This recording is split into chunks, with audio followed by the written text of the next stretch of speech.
इसी गांव में एक बाबा थे, इसी गांव में एक वृद्ध थे, वृद्ध बाबा। नारद जी आए, नारद जी ने कहा बोले बाबा आप प्रभु का भजन करो, अब तो चौथापन आ गया है, अब तो उसका चिंतन करो। बाबा कहने लगे बोले नारद देख भैया तू कह रहा है तो मैं प्रभु का चिंतन तो करूंगा, लेकिन चौमासे को टाइम है। तो बोले क्या करें?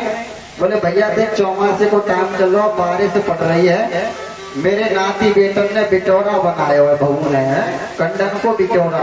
ऐसा करूं भैया मैं जा बिटोरा के काजे छप्पर छा दूं, छान जाते ये कंडा भीगे। बोले नारद मैं छान छा दूं, उसके बाद मैं तेरे साथ चलूंगा, प्रभु का भजन करूंगा। बोले ठीक है। और जैसे बाबा छान छाने लगे हो, और जैसे छान ऊपर जब रख दी है बिटोरे के ऊपर, और बाबा ने जब ऊपर चढ़ जाता है बिटोरे के ऊपर को रह गया था बंद बांधने के लिए, तो चढ़ गया। और जैसे बिटोरे के ऊपर चढ़ा, छान को बांधने के लिए श्रोताओं जोर की बारिश आई, हवा चली और बाबा छान पे से नीचे और नीचे से तुरंत ऊपर, यानी अंततः मृत्यु को प्राप्त हो गया, मर गया। और वो बाबा मरने के पश्चात में कौन बनता है? बैल। ध्यान देंगे, मरने के बाद में वो बाबा बैल बन जाता है।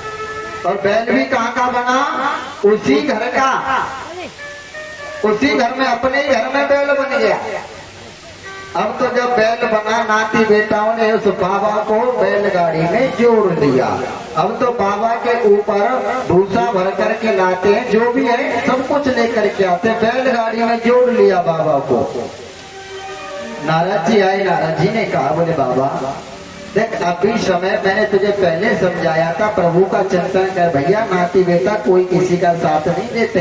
देख ये वही तेरे नाती बेटा है, तुझे गाड़ी में जोड़ करके खींच रहे हैं, अब भी चल प्रभु का भजन कर ले। अब तो बाबा कहने लगे जो बैल बने हो भयो, बोले नारद देख भैया इन बालक ने गाड़ी में भूसा बन रखा है, भूस ऐसा भैया जा भूसे मैंने घर तक पहुंचवाया हूँ, और घर पहुंचाने के बाद में फिर तेरे संग भजन करने चलूंगा। अब तो बाबा को बैलगाड़ी में जुड़ा हुआ है बैल बन करके, और जैसे नारद जी वहां से खिसके और बाबा ने जैसे बैलगाड़ी को आगे खींचा, बाबा का पैर फिसल जाता है और बाबा अंततः बैल योनि को भी छोड़ देता है, मर गया। और बाबा को तीसरा जन्म मिला सर्प योनि में, और सर्प बन करके, लेकिन फिर भी बाबा पे नाती बेटा को मोह ना छोड़ो जा रहा। सर्प बनेगा सबरी गोगत है गई, लेकिन फिर भी मोह नहीं छूटा। अब तो बाबा सर्प बन करके उसी घर में चला जाता है, अपने घर में नाती बेटाओं की रक्षा के लिए, देखने के लिए घर की नाली में रहने लगा, बच्चों की दृष्टि रखता है क्या कर रहे हैं क्या नहीं कर रहे हैं, क्योंकि मोह जुड़ा हुआ है, ममता जुड़ी हुई है।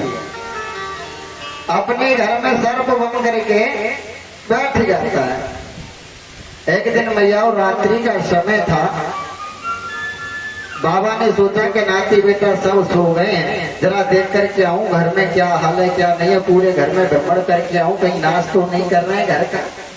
और जैसे बाबा उस मोरी में से बाहर निकलो घर में डोलने के लिए, और जैसे नाती की बहू ने देखो सर्प, जोर से आवाज लगाई, ना सुन सका, घर में सर्प निकल आया।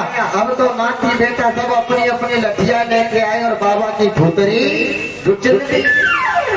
और जैसे बाबा की भूतरी दुचलने लगे, नारद जी चले आए। नारद जी कहने लगे बोले बाबा देख तो को मैंने पहले ही समझाए हो, प्रभु को भजन कर ले, नाती बेटे के रहने दे, नहीं माने हो। देख ये वही तेरे नाती बेटा जिनके लिए तू गधे की तरह कमाई करता रहा, उन्होंने तेरी आज धूतरी दुचल दी। तो कहने का भाव मेरा यह है प्यारे, ये जो जीवन मिला है ना, इससे शुभ कर्म करो, ईश्वर का चिंतन करो, तेरा जीवन बीता जाए। ये जो जीवन पाया है वैसे बीता जा रहा है, तेरा जीवन बीता जाए तो कर ले प्रभु से प्यार, ओ बिना भजन के प्राणी तेरी मिट्टी होगी ठार। तेरा जीवन बीता जाए तो करण प्रभु के प्यार और बिना भजन के तारे तेरी बेटी हो बेकार।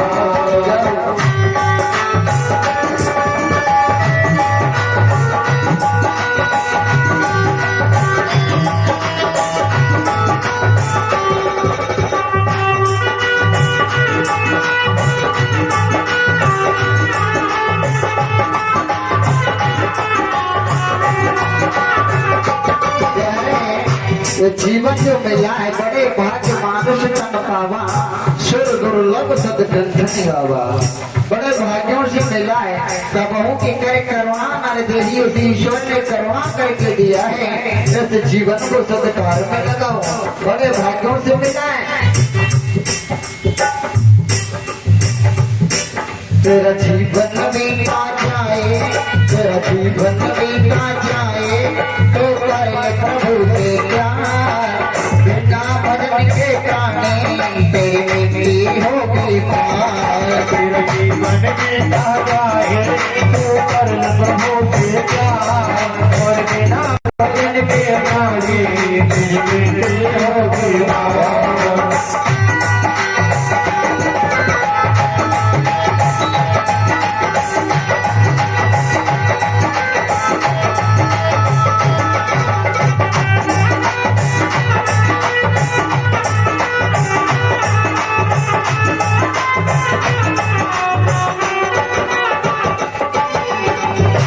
जैसे बाबा की हुई थी ना नाती बेटा में आसक्त रहा तो थूथरी कुचल दी गई।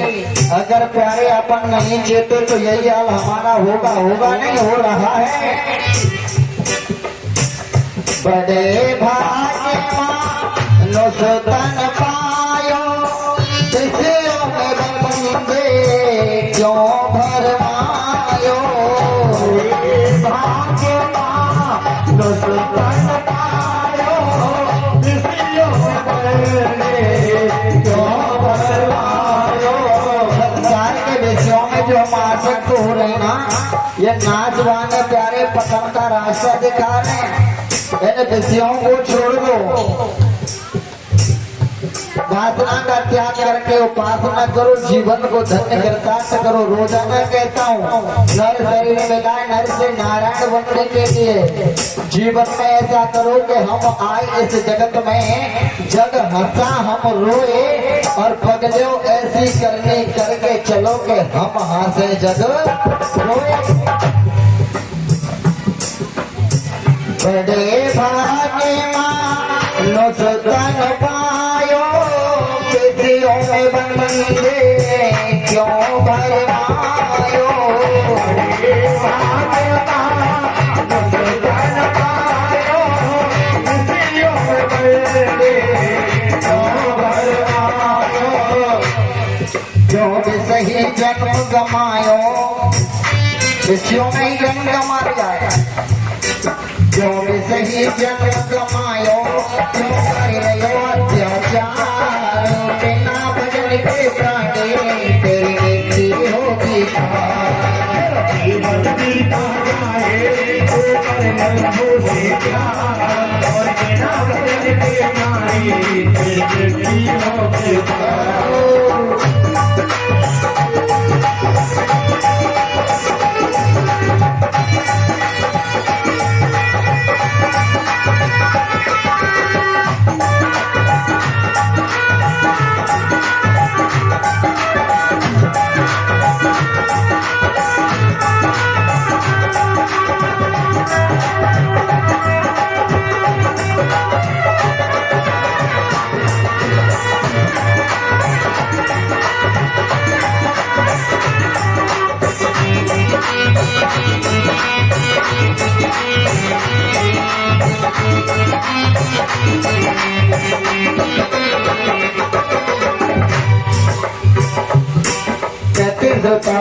ये जो मानव देह ना इसको कंचन की उपमा दी है। सोने जैसा शरीर पाकर के भी यदि हम काम क्रोध मद लोभ अहंकार वासना में जीते रहे तो प्यारे ठीक नहीं है। साधन धाम मोक्ष कर द्वारा ये मानव देह मोक्ष की श्रेणी है।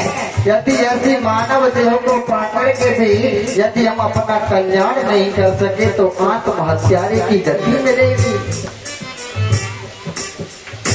कंचन जैसी काया पाई लोग कपट की बदबू छाई।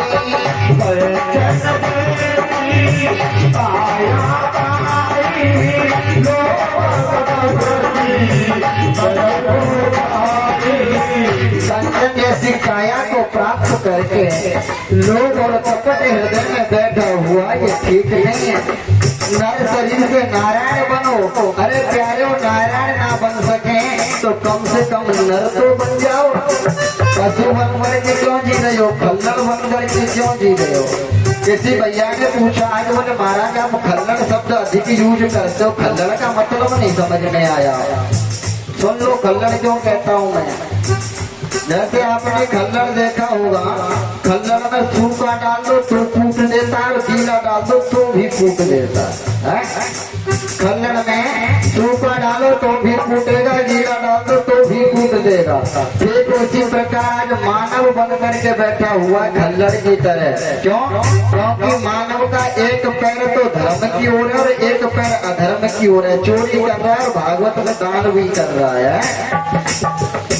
एक पैर सत्य की ओर है, सत्य की ओर है। जैसे जो खल्लड़ है ना, गीला सूखा सबको बराबर समझ रहा है। ठीक उसी प्रकार आज मानव भी है, पाप भी कर रहा है, पुण्य भी कर रहा है, कर्म भी कर रहा है, कुकर्म भी कर रहा है, सत्य भी बोल रहा है, सत्य भी बोल रहा है। गीला सूखा दोनों को बराबर फूट रहा है।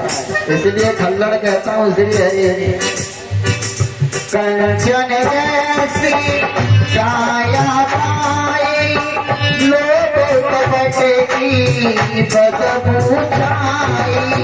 कंचन जैसी काया पाई लोग कपट की बदबू छाई। काम क्रोध में फूल काम क्रोध में फूल और हर फूलियो विषाई। ना भजन के पानी तेरे जीवन बीता जाए तो जन्नत हो जाए और बिना भजन के पानी तेरी मृत्यु होगी।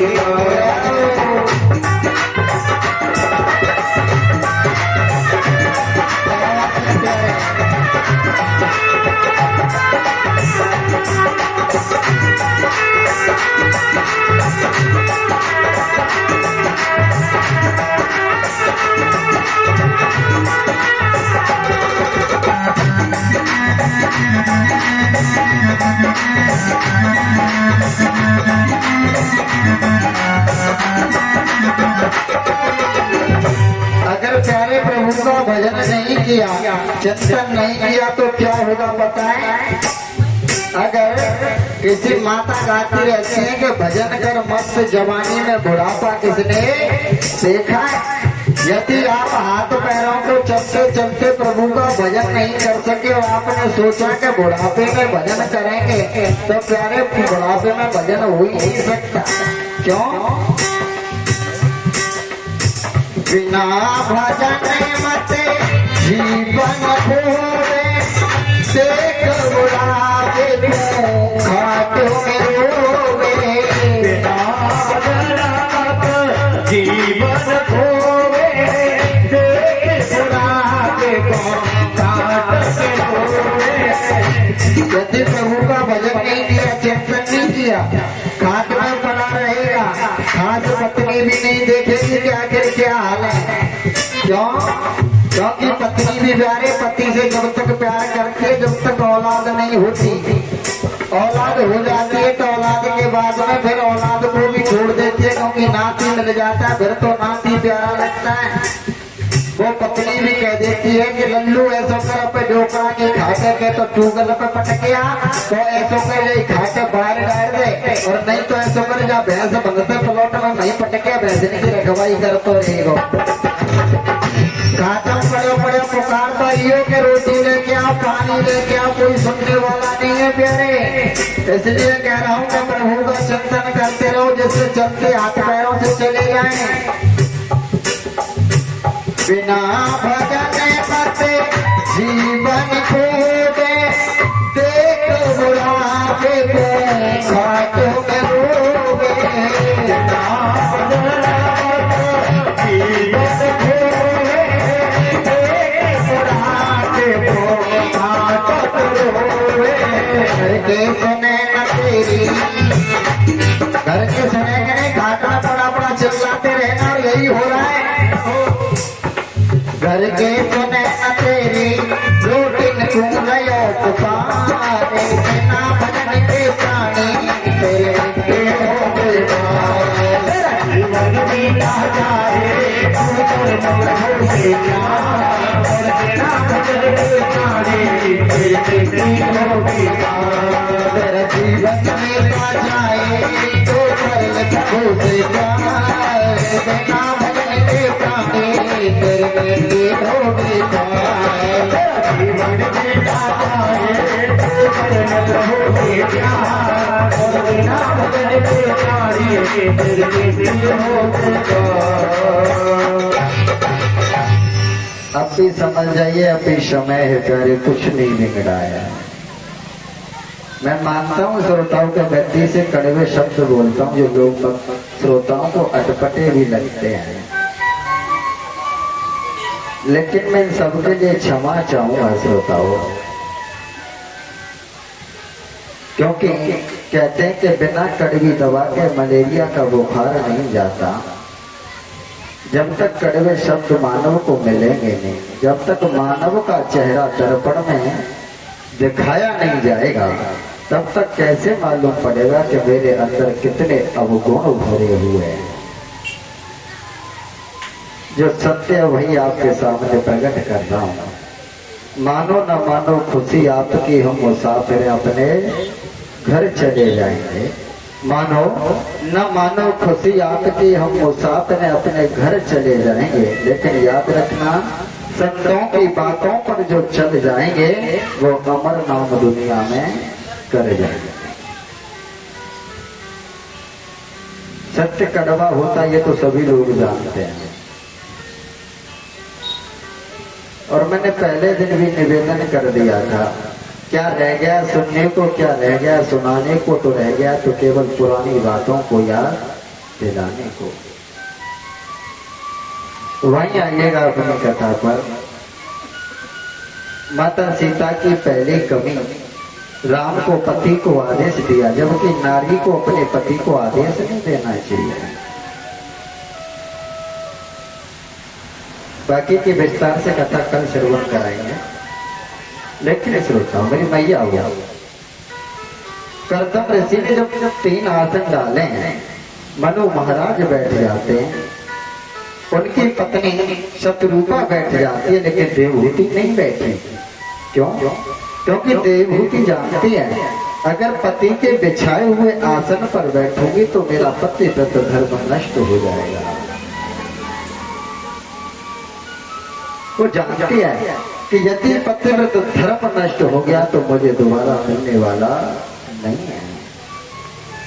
धन्य ऐसी बेटी के लिए, धन्य ऐसी नारी के लिए जो भविष्य में होने वाले पति के बिछाए हुए आसन पर नहीं बैठी। भविष्य में होने वाले हुआ नहीं है, लेकिन धन्य आज की नारियों के लिए जो हो चुका है उससे भी बिस्तर लगवाते और आराम से सोते हैं। ऐसी ऐसी नारियों को भी देखा है, वो अपने पति को आदेश देती है, बोले देखो मैं चिंटू को सवारेंगे, ऊपर कपड़े सूख रहे हैं, बादल आ रहा है, ऐसा करो आप कपड़े उतार लाओ। और पति भी इतना बड़ा आशिक बन करके बैठा हुआ है कि सारे कपड़े उतार करके ला रहा है। श्री हरि राम राम, क्या होगा इस देश का। लेकिन मैं याद रहे, अगर जीवन में अपनी कोख से भक्त पैदा करना है, अपनी कोख से भक्त पैदा करना है भैया, वो भगवान का लाडला पैदा करना है, वीर पैदा करना है, तो पतिव्रत धर्म का पालन करना होगा। आप कोई भी व्रत मत करो मेरी माताओं, मैंने कल भी कहा था, आप कोई भी व्रत मत करो, व्रत यदि करना है तो एक ही धर्म एक व्रत नेमा, काया वचन मन पति पद प्रेमा। केवल मन से वाणी से पवित्र होकर के पति की सेवा करो। पति चाहे कैसा भी हो। कुछ माताएं कहती हैं, बोले महाराज जी जहाँ भी कथा करने जाते हैं तो माताएं पहुंचती हैं, महाराज जी एक बात बताओ, पति कैसा भी हो फिर भी सेवा करनी चाहिए, दारू पी रहा तब भी सेवा करें। तो मेरा कहना तो यही रहेगा भैया, वेद शास्त्रों का भी कहना यही है कि पति चाहे कैसा भी हो, व्रत हो, रोगी हो, निर्धन हो, कैसा भी पति हो, उसकी सेवा करना अपना कर्तव्य धर्म है। पति चाहे कैसा भी हो। भैया लज्जावती की कथा तो आप लोगों ने सुनी होगी। लज्जावती की कथा, जैसे लज्जावती का पति शादी होने के बाद में भी अपनी पत्नी का तिरस्कार कर देता है और एक वैश्या का संग करता है, लेकिन फिर भी वो लज्जावती जानती है कि मेरा पति एक वैश्या का संग करता है, लेकिन फिर भी उस पति को परमेश्वर मानती है, फिर भी उसके फोटो की पूजा करती है, सेवा करती है। जब वो पति वृद्ध हो जाता है, वैश्या ने त्याग दिया, आज वो पति लौट करके अपने घर आ गया, लेकिन फिर भी लज्जावती ने उसका तिरस्कार नहीं किया, परमेश्वर ही मान करके उसके चरणों को धोया, चरणामृत लिया और उसकी सेवा करने लगी। लेकिन कहते हैं श्रोताओं, धीरे धीरे जब समय बढ़ने लगा तो आज लज्जावती के पति का अंतिम समय आ गया, मरने का टाइम। लेकिन कहते हैं श्रोताओं, जो मन हमारा जिन विषयों में आसक्त रहता है बचपन से, अंतिम समय में उसी विषय का चिंतन आता है हृदय में, दिल में।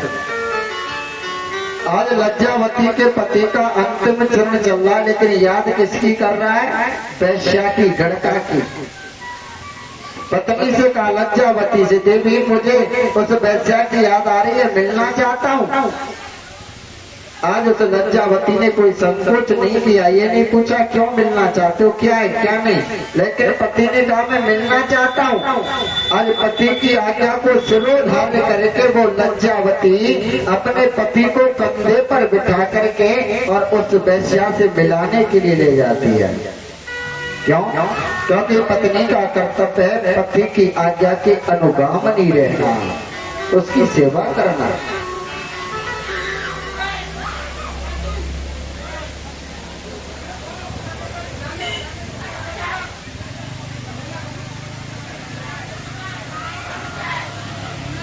श्री हरि।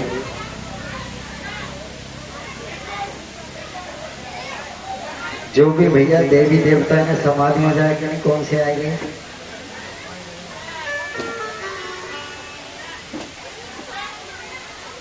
श्री हरि। शांति बना करी भैया, कुछ नहीं है, किसी के सिर में कोई देवी देवता आ गया होगा। शांति बना है, शांति बनाए भैया, शांति से पूछ लो कौन है, क्या चाहता है, क्या गलती हुई है, क्या नहीं, शांति से पूछेंगे। घर वाले बाकी के सभी लोग शांति से श्रवण करें। हरि लाल की जय जय श्री राधे श्याम।